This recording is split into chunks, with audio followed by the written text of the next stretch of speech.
Okay. Go ahead. All right, so I'm going to be sort of looking at the folks in the room and as well as the computer monitor, but thanks so much for joining me. This is the first part of a two-part series that I will be facilitating on literature reviews, and depending on how much you've engaged with some of the prior SURE workshops, there might be a little bit of overlap in terms of what we covered today. But I think that's fine, just because everyone has a different spin on things. So what I say is like planning and organizing your literature review, really starting to think about a lot of the pre-writing strategies that you make use of when working on a document or a text like this. Is this not working? Okay. It's not working. Down one is not working. Oh, there's a lot of feedback. There, now the is going to work. And that's sort of what I can do about the feedback, though. I will try and fix that. Try now. Oh, it's better when I'm closer to the screen. So I'll try and be closer. Actually, just gonna put it. Yeah, absolutely. Sorry about the technical stuff. We're just working on making sure that we've got a system that works for high roll.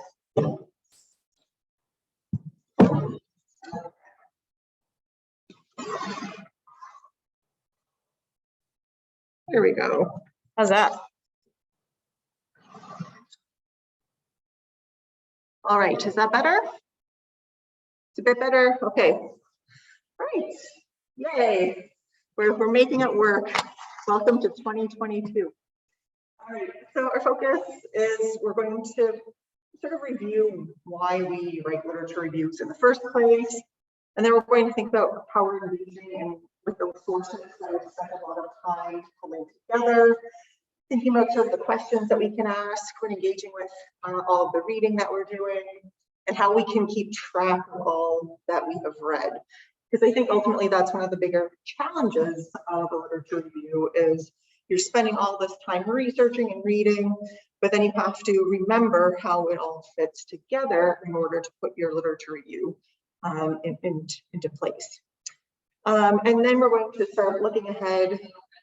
Sorry. Oh. Can I just?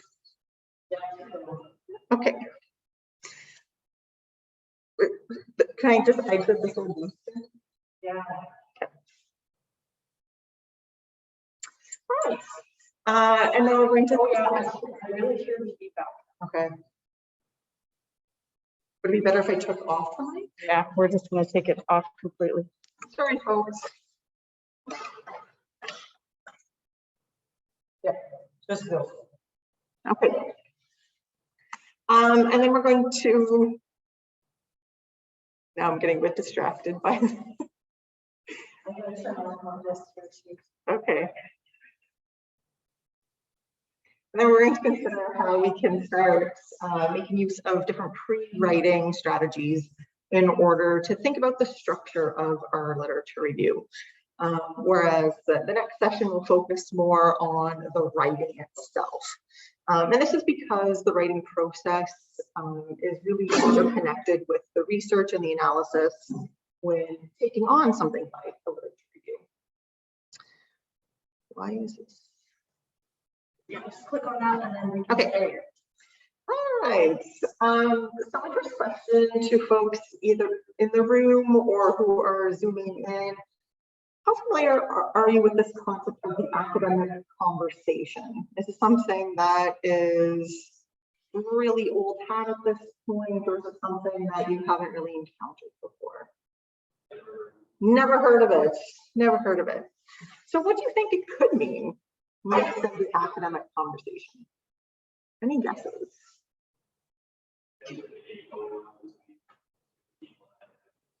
Yeah, this sort of debate. How do we understand a topic?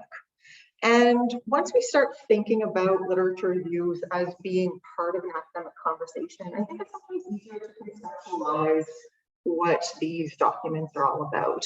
They're really about trying to find our way into all of what is being discussed as it relates to a specific topic.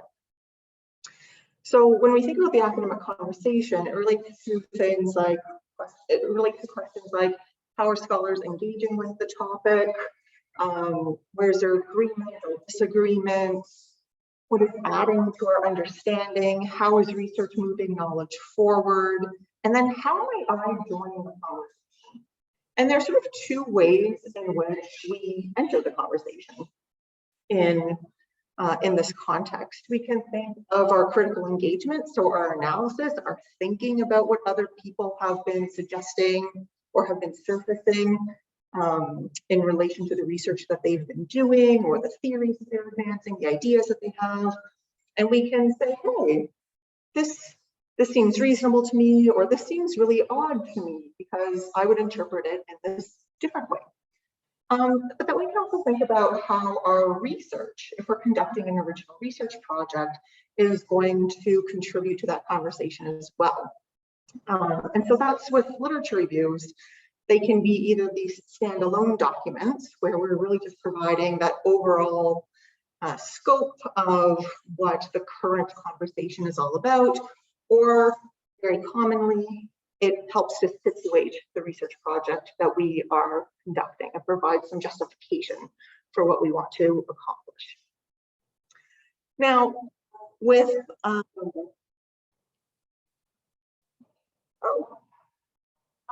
looks like I'm time traveling.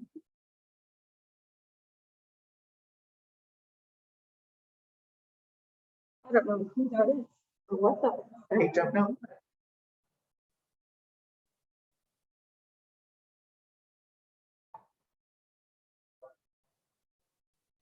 Well, that seems very, very strange. We're not sure what's happening, you guys.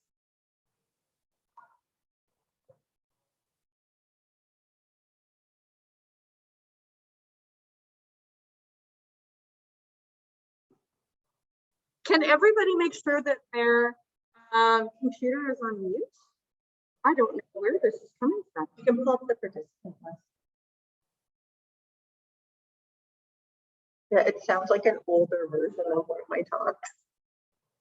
Yeah, just go here. And for anyone. Oh, this, oh my goodness. Like, it sounds like you, but it's, how bizarre.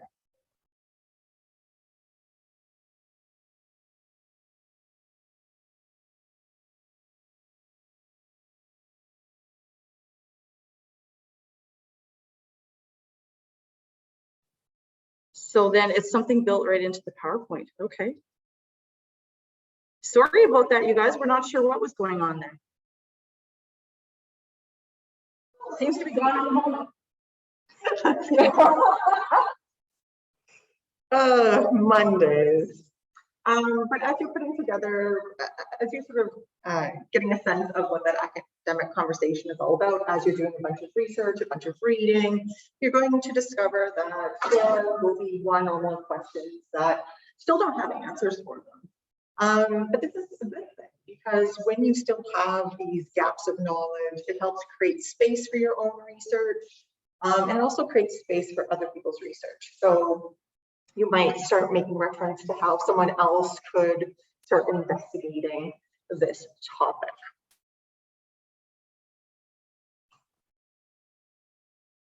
All right. So in sum, a literature review can be thought of a way of consolidating this academic conversation. We're communicating quite efficiently what is known or what is not known about a topic, provides a nice overview of what is being discussed in the field. It often provides that context for new research if it's going to be part of a research project. And in terms of its characterization, it features a lot of synthesis. And synthesis is something that we're going to talk about today and continue into part 2 of this literature review series. So I alluded earlier to how the literature review is a very interdependent process. The writing process is often messy It's often non-linear, and certainly that is the case when considering the literature review. So you have these sort of three shared components: the research, the analysis, the writing. And the writing will be the focus on May 26th.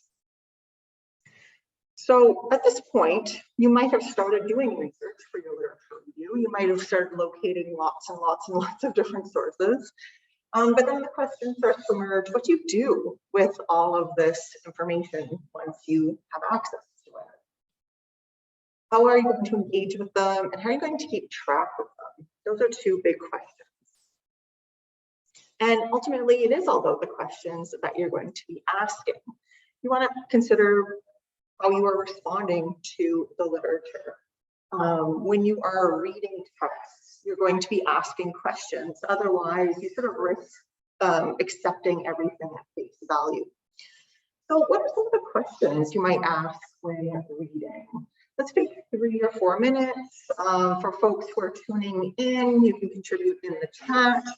And for the folks in the room, you can just shout out some questions, or you can chat with someone who's in proximity to you. So what kind of questions might we ask when reading the literature?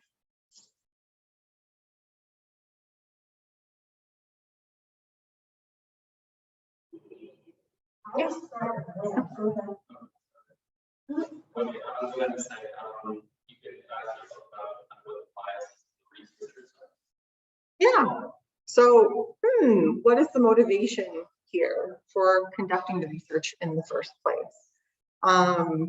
And how might that inform how they are designing the research, for instance? What sort of questions are they choosing to begin with? Why are they asking certain questions over other questions, for instance? What other questions might you ask? Oh, Joshua suggests, what is already known about the research topic? Yeah. So is someone proposing a really new interpretation around understanding a certain phenomenon, for instance? And is that starting to shift what is known about the research topic, for instance? Any other questions? I was asked, when was it published? When was it published? Who funded it? Where did the money come from? Exactly, because almost any discipline, the time of publication is going to be very, very informative, simply because methods of investigation change. So in history, for instance, you might think, well, all of this happened in the past, so why is time of publication going to change anything? But in a discipline like history, you have new theories that start to emerge, and so people look at the primary sources from a different lens as a result. So people might be very interested in like eco-criticism or environmental lenses now when looking at history, as opposed to a Marxist lens. Oh, we have some questions coming. Oh, yeah, okay, perfect. Yeah, who funded the research? When if you're looking at a paper, for instance, that's looking at tobacco, for instance, you always want to see, hey, is that money coming from a tobacco company by any chance? Because that will start to influence how you might interpret that information. What can we do to address the open problems? Yeah, so if there are these gaps, if there are these problems that haven't really been addressed in the literature, that can also then start to inspire us as researchers too. So lots and lots of different questions that we can ask in engaging with sources. And this is going to create the foundation for the analysis that we often want to demonstrate or are expected to demonstrate in our literature reviews. So I've broken down some just generic questions that you can ask when looking at different texts. You might ask, what problem has been identified? Do authors achieve their stated purpose? What knowledge will this idea or study contribute to the field? Is the research question worth investigating? Because sometimes there might be a question where it might actually not be that important. And so you could sort of interrogate why they're asking that question in the first place. What kind of sources are they using? Are they using sources of sufficient range or quality? One of the things that is really, really useful is before you even start reading, is quickly go and look at the works cited list or that reference list to see, hey, who are they engaging with as readers? Depending on the nature of the study, really starting to interrogate the methodology, who or what was studied, how was this classified.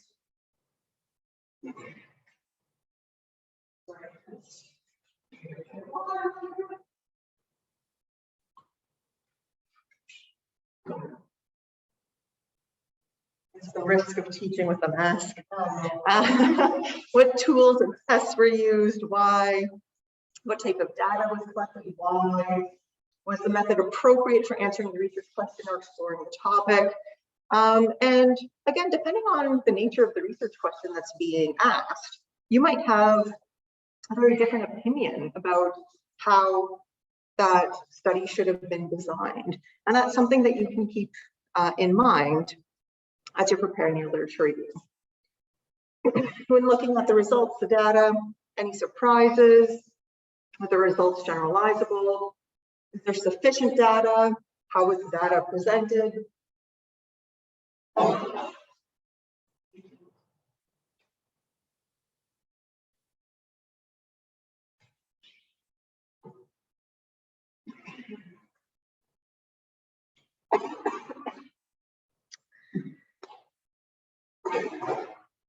All right. How does the, in terms of the discussion, how does the author interpret the data? What are the strengths or limitations of this interpretation?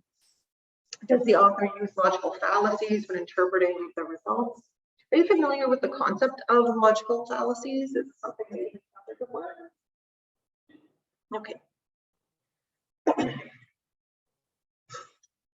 And then you can always, again, bring your own thoughts, your own ideas to the reading in terms of identifying the strengths, weaknesses, limitations, the relationship between the work in question and other relevant theories or ideas, the assumptions that the authors make, the justification for those assumptions, questions of bias, which was brought up earlier, the practical implications of the findings, funding, where does the money come from, what should be done moving forward.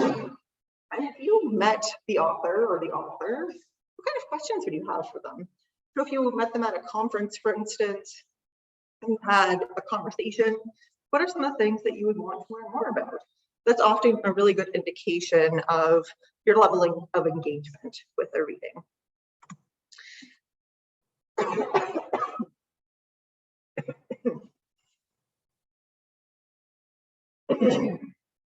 Also, it's really important that we give ourselves permission to critique. And this is one of those hurdles that I think we always have to be conscious of, but then be very deliberate in giving ourselves permission to sort of go toe-to-toe with a researcher. Because the reality is, perfect research very rarely exists, whether it exists at all, right? Does perfection ever exist? There might be gold standard studies out there, but this notion of a perfect study is highly debatable because we work in a world of limitations. We have funding limitations, we have time pressures, we have ethical considerations. There are probably a million fantastic psychology studies that we could run that we could never actually do because of very reasonable ethical considerations. Same with certain animal studies. There are just reasons why we're not allowed to do some research projects because previously people have acted in an unethical way and there have been very significant consequences for the people who are involved in those studies. So we need to just be mindful that because of that imperfection that just naturally exists, we can insert ourselves into the conversation as a result. We spoke a little bit about biases earlier, and there's a range of biases. We have researcher biases, participant biases, confirmation biases, measurement biases, sampling biases. So lots of different things that we can keep in mind as we are engaging with text. So for instance, is anyone familiar with this acronym WEIRD? Nope. Okay. We have a yes in the back. Would you like to share if that doesn't put you on the spot?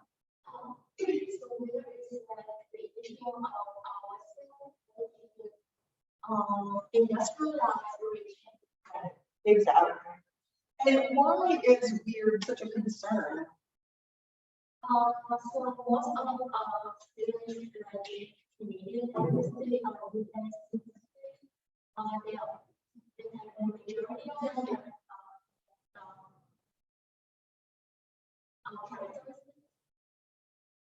Yeah, so a lot of research conducted in places like North America, in Europe, there's a lot of money often available for researchers, and a lot of the research then tends to happen in those research centers, often universities. And when it comes to available research participants, students are very conveniently available. And so we have a lot of research based on university students who represent only a very small proportion of the population. Now, we could go a lot deeper, but I won't, because tomorrow there's a really great presentation by Merle. So if you're attending that, then you'll learn even more about engaging with some of this. So my question for you is, how do you currently organize your research? How do you keep track of all of the reading, all of the documents? How are you keeping track of that? Yes. Just a big list. A big list. Any other approaches? A spreadsheet? Okay. And what kind of information are you keeping track of in that spreadsheet? Mm-hmm. So are you using Excel for that, or a Word table, or? Okay. Okay.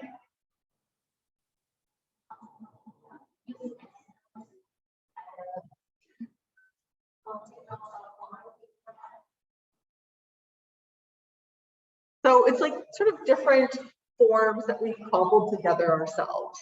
And I think this is really, really common. I remember when I did my undergraduate thesis, for instance, I just printed all of the articles out that I needed, and they were literally spread over my bedroom floor. Yeah, it was, and I remember I'd be like, oh, I know that I highlighted something really, really important in that one article, and I just have to like find it, as if I hadn't highlighted stuff in every single article. And so the reason I want to talk about this a little bit today is because if you don't have a consistent note keeping system in place, it can be very easy to lose time, and also relying on memory too much to try and find those different sources again can be very frustrating, and again result in a loss of time. So I'm not an expert when it comes to citation management software, but if you are undertaking a big literature review, it's certainly something that I encourage you to explore. Basically, if most of your sources are online, these are really useful because you can start sort of automatically populating the citations from those online databases.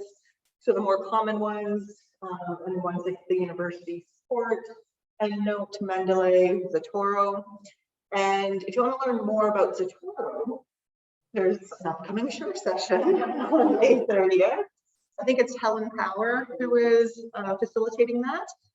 But if you're interested in EndNote or Mendeley, there are different online resources, including some workshop recordings that you can make use of too. But I find that sometimes those citation management systems, they are best used and they're used in complement with some other strategies too, depending on how well you're able to manipulate the citation management software.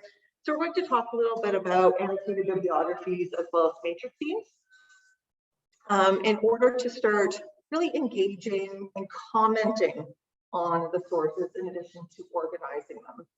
And this is also something that will help us with synthesis, which is a key focus for any literature review. And when we're thinking about keeping track of information, that good note keeping is also really important to help again protect against accidental plagiarism. Now, does anyone have experience writing an annotated bibliography? Is this an assignment that you've had in any of your classes? No, okay. I did my back in the 90s, but that was a long time. Maybe I need to give up the ghost. But I think that there's something quite useful about an annotated bibliography. It takes the premise of a citation and really develops it, because it's a way to start keeping track of what you're identifying, not only as the key information, but your emerging thoughts of how this text might relate to your own research, for instance. So you can ask yourself, what are the takeaways of the source? How do these sources relate to each other in order to ensure that you're going about things in a fairly systematic way? Now, for those of you who are in the room, we have an example of an annotation right here.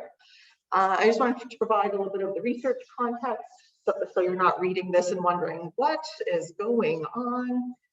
So the premise of the research is looking at how robot pets can be used to help engage elderly individuals, especially those with dementia or other cognitive concerns. So we have our sample annotation here. I'll read through it, but as we're reading through it, I'd like you to consider what information is present. So take some time, you can write on it. What are you identifying as sort of unusual perhaps in the annotation or notable in the annotation?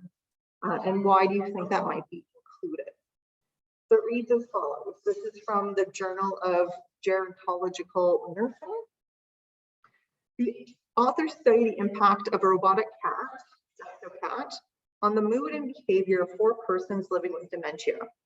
The researchers used a mixed methods design that incorporated the Cohen-Mansfield agitation inventory and quality of life in late-stage dementia scale. Information gathered from these instruments and supplemented with interviews with professional caregivers and relatives. The Justo-Cat intervention was shown to have some positive benefits, but the limitations of the small sample size mean that results must be cautiously interpreted. The authors acknowledge this weakness and likewise discuss how uncontrolled variables such as extra attention given to participants may have biased the results. Despite the project's limitations, researchers conclude that Justo-Cat has merits as a therapeutic intervention and can be practically implemented due to its hygienic design and ease of use. Of concern is author affiliation with the company that produces Justo-Cat, as one author appears in a promotional video for the product, speaking to possible conflicts of interest. However, for the purposes of my research, this article reinforces that more frequent monitoring is needed to better assess the impact of interventions within this population group, given that the often variable symptomology associated with dementia, which theoretically could be achieved through an AI-enhanced robot. All right, so what sort of information do you notice present in this annotation? Let's take a minute or two. What do you sort of know? What's sort of leaping out at you? Yes. Nothing was really like included. It was just kind of like we need more looking into this. And admittedly, that is very common in a lot of academic contexts. sometimes a reluctance to state a firm conclusion about anything. Word created is the most common conclusion out there. Anything else?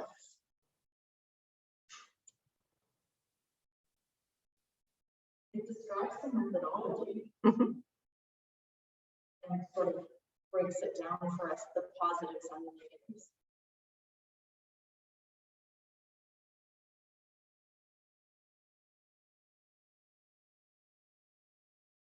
Yeah, and I think that also follows through all order of say the purpose and then maybe Yeah, so it has a lot of the information that you would expect in an abstract, for instance. In some ways, 3/4 of this perhaps reads somewhat comparably with an abstract. We have that project overview, the methods, so really just, you know, the bullet points basically of the intent of the study and how it was carried out. References to the results, the interpretation. Then we have some criticism being layered in. And this is where, as someone who is writing the annotation, we are starting to keep track of the things that we're noticing in working with the literature. So is this something that we are going to surface in the literature review? Possibly. And it's a way to sort of keep track of some of those emerging ideas. And then we have that connection to our own research interests, how we might connect this study to our own project. And this is what an annotation is all about. It's a way to keep track of what the authors did, how they did it, the methods that they used, what they discovered, their interpretation of the results before shifting to our engagement with that study. So what observations or criticisms do I have? And when we talk about criticisms, I want to note that we don't have to be negative when we are interpreting someone else's work, because it's usually been published for a reason. It's usually gone through some degree of peer review, for instance, if it's been published in a reputable journal. So other people have assessed it and deemed it useful or justifiable. So we might comment on something that was really innovative, for instance. That could be part of the observation that we have, sort of an unusual approach. So we can keep the positives in mind at the same time. And then what have we learned about the topic? What's interesting? What's something that we hadn't considered? How does it connect to our research, for instance? Ultimately, if you choose to make a bibliography, you want to make sure that it's going to be meaningful for you, because it is a lot of work, admittedly, right? If you're writing a lengthy paragraph for every text that you are reading, that's going to take time. But it's one of those things where if you put the time in at the front, you might save time later on, because you're making decisions as you're going through deciding, is this going to be an article that really features prominently in my literature review, or is it one that's going to be more background information? And again, what are some of the ideas that I might use to highlight or to feature this text? So ultimately, annotations, annotated bibliographies, they're up to you, but they can help you engage very deliberately with the text that you are reading. All right, so we have some more text in front of us. We have two samples. We'll read through them. And my question to you, which do you prefer and why? So we're moving away from gestocat and robotic animals, but we're still looking at elderly populations. So let's take a look. Sample one. Baptiste reviewed 85 instances of elderly women who experienced hip fractures following falls. He determined that in the majority of cases, these falls were preventable. Beyond the physiological impact of these falls, the cost associated with such injuries were significant. Adams also studied instances of elderly women experiencing hip fractures in her study. According to her research, most of these falls were preventable. Meanwhile, in 2018, Statistics Canada released a report on the cost associated with bone fractures in elderly populations, which often result in expensive hospitalizations. These injuries are often caused by falls and are largely preventable. Sample 2. Bone fractures in elderly populations are commonly associated with falls, the majority of which are preventable. Moreover, these injuries are frequently responsible for costly hospital stays. Any preference?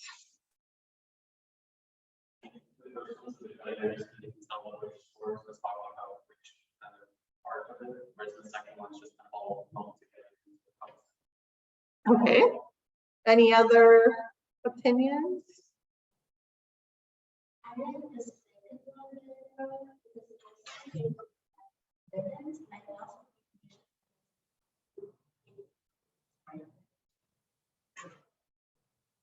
And we have a third person in the room. Do you want to?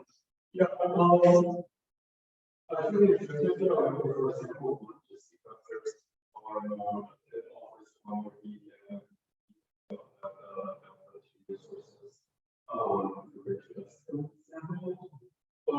resources but I was thinking it just depends on the goals of the end. It's very tight, it's very Mhm.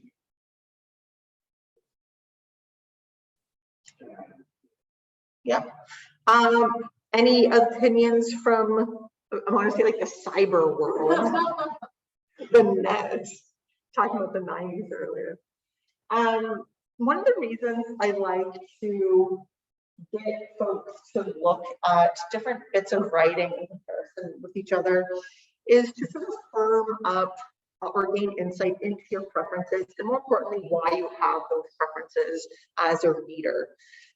Because I will always have my own preferences and I'll make suggestions based on my preferences. But if there is something that you like in one sample over another, that's something that you should still keep in mind as you approach your own writing. So we have some comments coming in.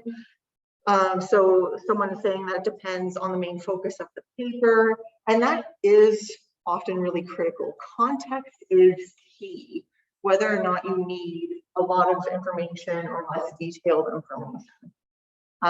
We have some references to the first sample being a bit more repetitive than the second. So it's always interesting because every group of people that I'll present to, there will always be a slightly different pattern of emergent, pattern of preference that emerges. So it's always really interesting to hear what people are gravitating toward and why that's the case. So I'm going to have my own opinion, whether or not you agree with it, but it's to surface a concern that is very common in literature reviews, especially if you don't have a lot of experience writing them. And that will lead us into our discussion around synthesis. All right, so if we look at these two texts side by side, or side by under, picture what we start to see is that the information, that much more detailed information that we have in that first sample is captured through citations almost exclusively in the second. So when we look at Baptiste and Adams, we're both looking at studies that relate to elderly women and hip fractures. We don't have a lot of information about the Adams studies apart, aside from reference to them being preventable. We do have more detail in the Baptiste study. And then the Statistics Canada source is all about the cost of these injuries. And again, depending on the context, all this information or aspects of this information could be merged together with that information being captured through the story that citations tell. And then as we have our next sentence, we don't have reference to the Adams study, because instead we're looking at the commonalities between the Baptiste and the Stats Can study. So if you do have a preference for sample 2, it might be because you are someone who gravitates toward more efficiency in communication, less repetition, less detail. And that's something that we want to be mindful of. But again, context is key. Maybe you do need that level of detail in terms of referencing the number of people in a study, for instance. So as a writer, this is what's fun about writing. You get to make these sort of decisions all the time about what you want to highlight for your reader. So I might gravitate more towards sample 2, but it might be that the best one is yet to be written. Maybe it would be a combination of sample 1 and sample 2. So we could merge a little bit more detail from that first sample while maintaining that efficiency of the second. So choices abound when it comes to writing. But this is just sort of eases into, must be that some of the old slides do have recordings attached.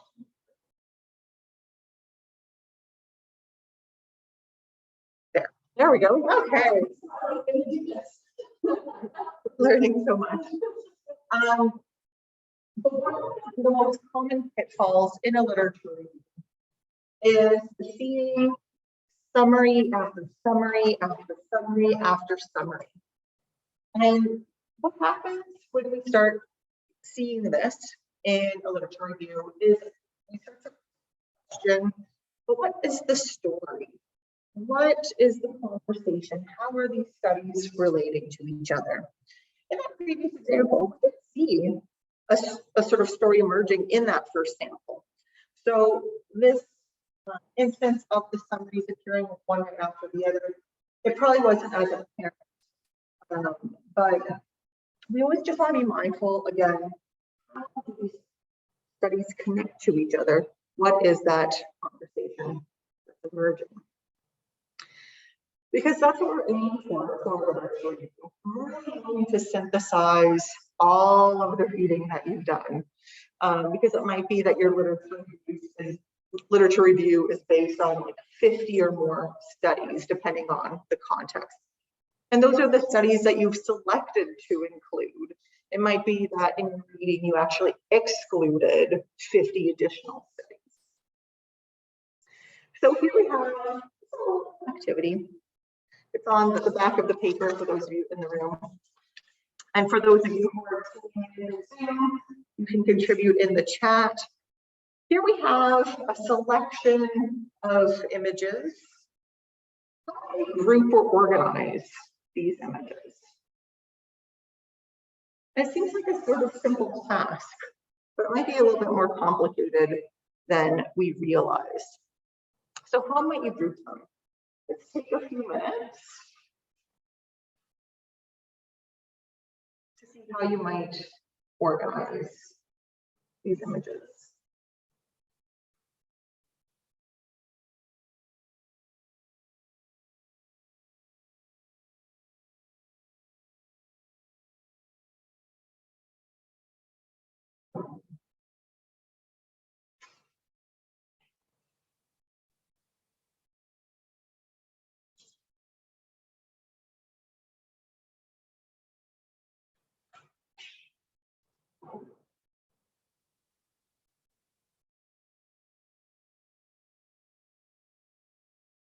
It's all right. It looks like a tater tot that has been stabbed. Yep. That's sort of up to you in terms of how you want to interpret it. And I believe this one is broccoli, but purple. Actually, I think they have purple like cauliflower. So maybe it's a purple cauliflower. Bring those superfoods. Yes.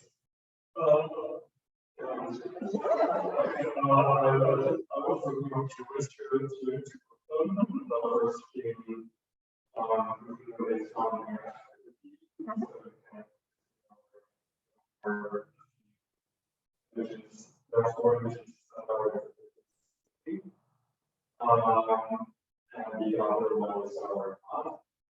And the second way you can by what they are. They are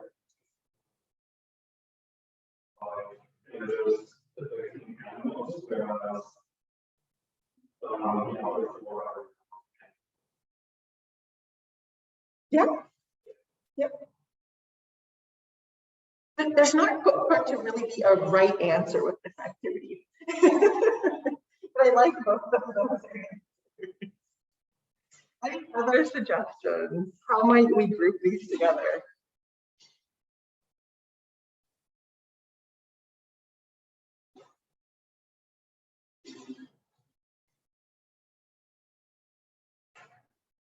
Just in case someone is typing, I'll wait another few seconds. I find the treasure chest to be an outlier, but that's just me. Yeah. It's really interesting how people turn something that's very metaphorical. I've heard like some very interesting explanations to try and account for the treasure chest, for instance. We have reference to active versus inactive. And again, when we're looking at an activity like this, there's so many possible responses. So we could look at it in terms of animal and food, and then we would have one that overlaps, but then we would have one that is excluded. That treasure chest is not being accounted for. We might have black and white animals versus cats versus food, and again, some overlap between some of those categories, but treasure chest still on the outside. Sleep versus food. Now we have two outliers, two excluded images. And when we're thinking about how those sort of images relate to each other, this connects to the notion of synthesis and all of the reading that we're doing. Because as we are reading study after study after study, source after source after source, we might find that we actually do have lots that we might end up excluding, whereas the ones that are going to be more related, more relevant, they're the ones that we're going to form the base of our synthesis. So this is where the use of a synthesis matrix template can be really, really useful, because it's starting to force us away from thinking about studies in isolation and instead considering how they relate to one another.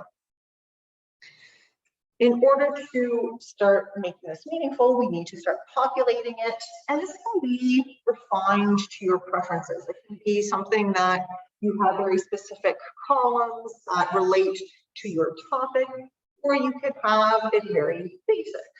If you have a research question like this, what interventions reduce the likelihood of bone fractures among elderly populations?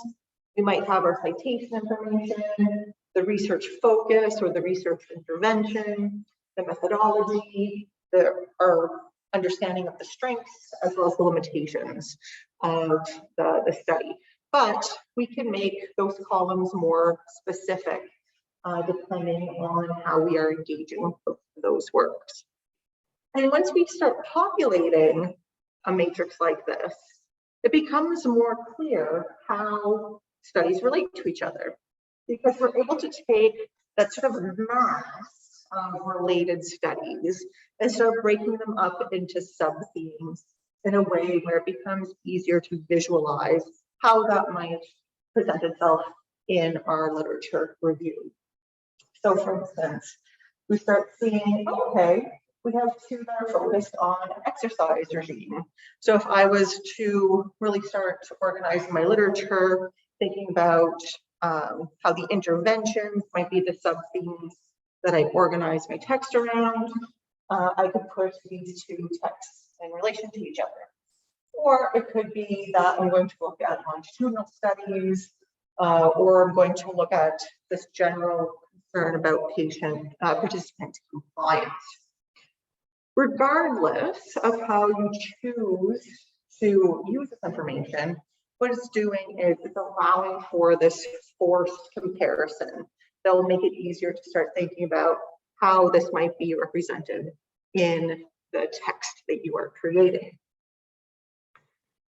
You can take, once you start identifying some of these shared elements, you might start making use of a mind map to see how they kind of relate to one another. In a very generic way, here we have our overall literature review. We have our introduction, a summary, or conclusion.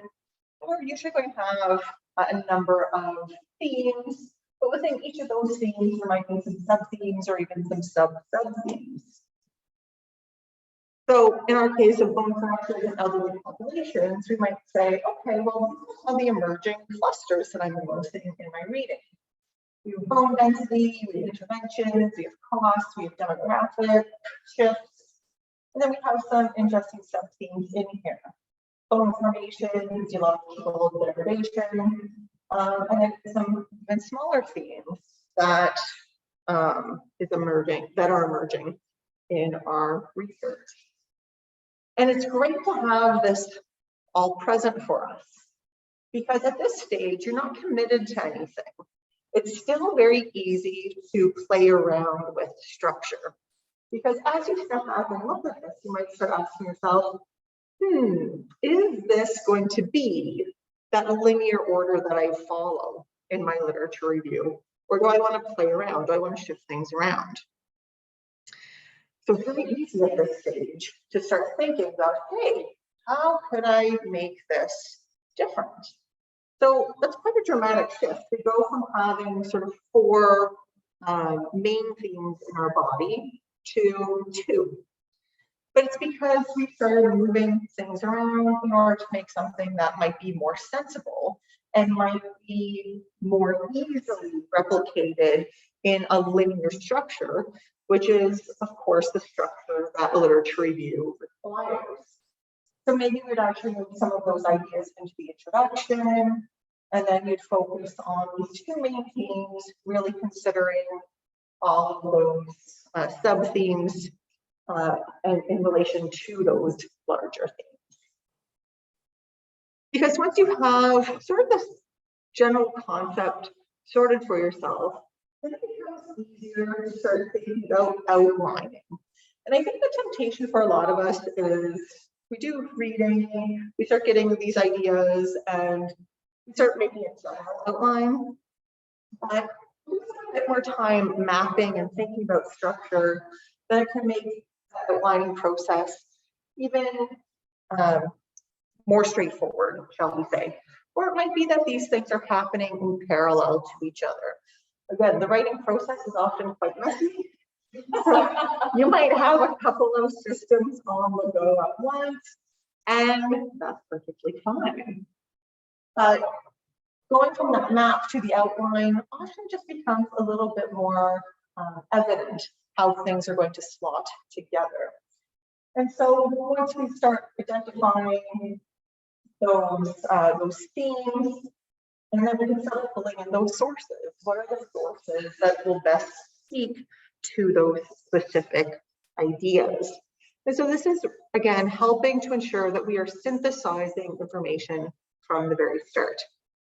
Now, I've provided on the handout for folks in the room links to these 2 sources. I won't go into them in depth.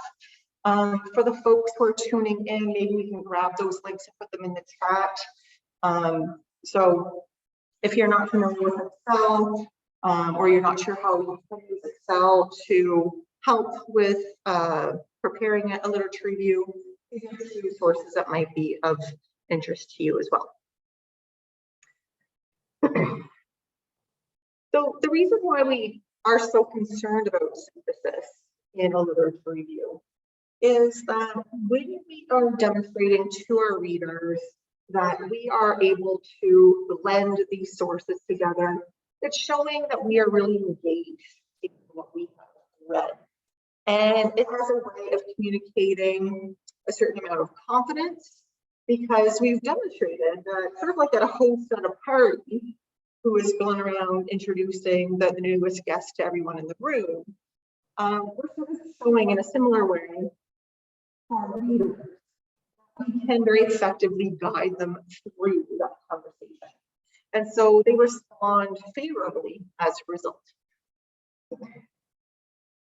Another thing to be mindful of is that a lot of the work that you do in putting a literature review together, as with putting any big writing project together, is that the choices that you're making help to make your presence be known, even though it might not be very visible. You're doing a lot of behind the scenes work. Sometimes you will have read 5 different papers in order to find one sentence that is synthesized. And that's just the nature of creating these really dense academic texts. Another thing to be mindful of when thinking about why we strive for synthesis is that even as we are foregrounding the findings, the ideas of other researchers, and communicating that to our readers, we are developing our own academic writing style. And when we are synthesizing, we're also demonstrating awareness of the expectations for writing such a document.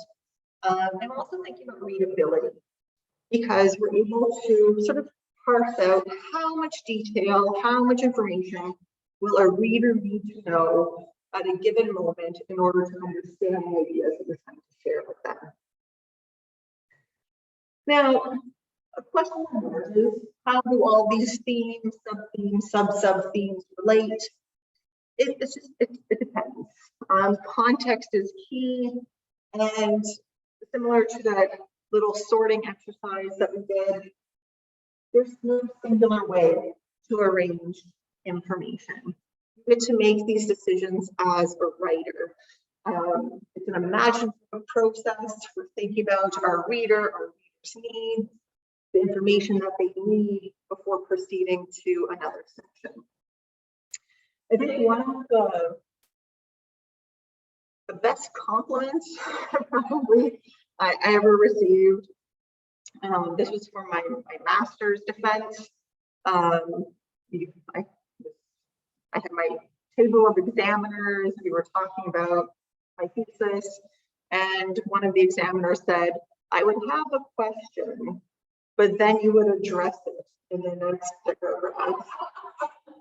And so I passed, and I didn't have to make a single change to my thesis, which was fantastic because I was very close to the deadline. Like otherwise, I was going to have to delay completion by another term.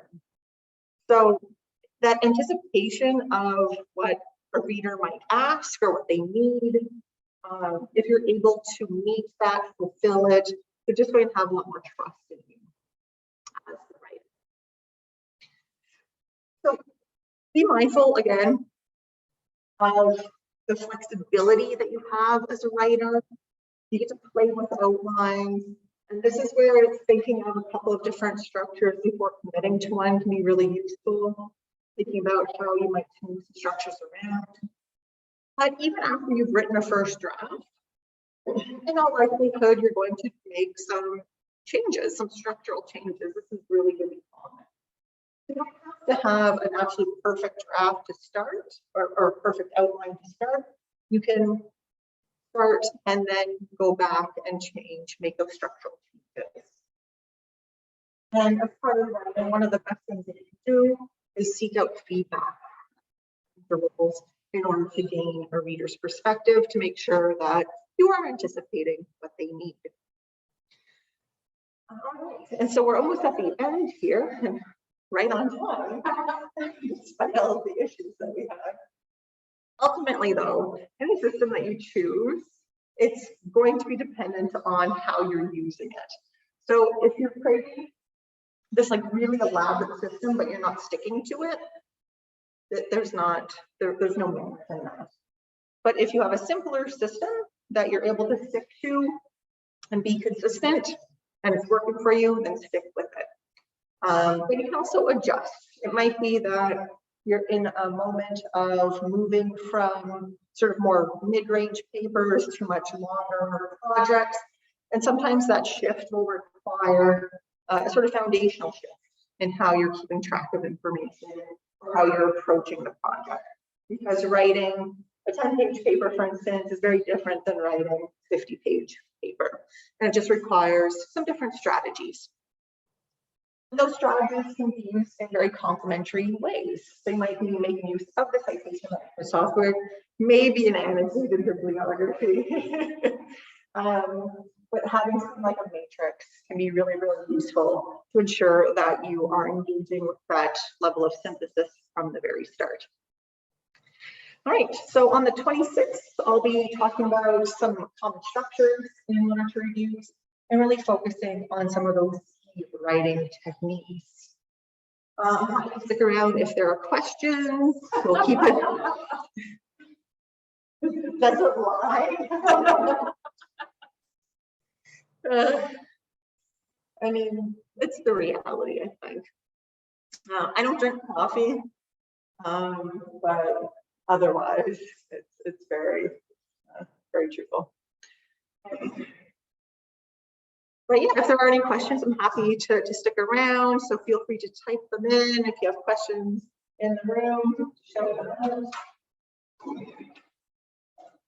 I'm going to stop recording.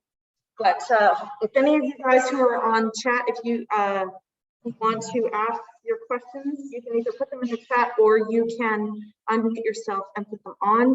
But I'm going to stop the recording. Stop recording. Yeah.